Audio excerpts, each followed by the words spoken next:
اللہ اللہ اللہ۔ دیکھو دوستو، جس سے مناسبت ہو اس سے جڑ جاؤ، اس سے جڑ جاؤ۔ دوسری بات، جتنے اکابر مشائخ آئیں واعظ و نصیحت کریں، سب کی سنو، سب کی سنو، جس سے بھی نفع پہنچے اس سے نفع حاصل کرو، لیکن جب اپنے شیخ سے جڑ گئے تو اس میں نظر یہی رکھو ان سے جو مجھے نفع پہنچا یہ میری شیخ کی برکت ہے۔ اگر وہ میری تربیت نہ فرماتے اور مجھے اس قابل نہ بناتے کہ میں ان کی صحبت میں آ کر بیٹھنے والا بنوں، مجھے اس قابل نہ بناتے تو مجھے ان کی ذات سے نفع نہ پہنچتا۔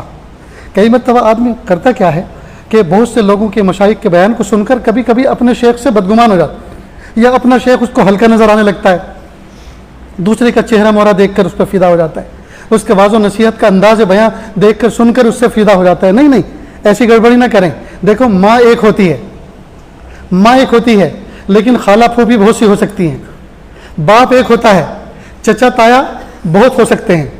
ٹھیک اسی طرح شیخ جو تربیت کر رہا ہے وہ ایک ہوتا ہے، لیکن نفع بہت سو کی ذات سے پہنچتا ہے، لیکن نفع پہنچنے کا ذریعہ اصل شیخ بنتا ہے۔ اس کیفیت کے ساتھ زندگی گزارنی چاہیے تو انشاءاللہ کبھی نقصان نہیں ہوگا۔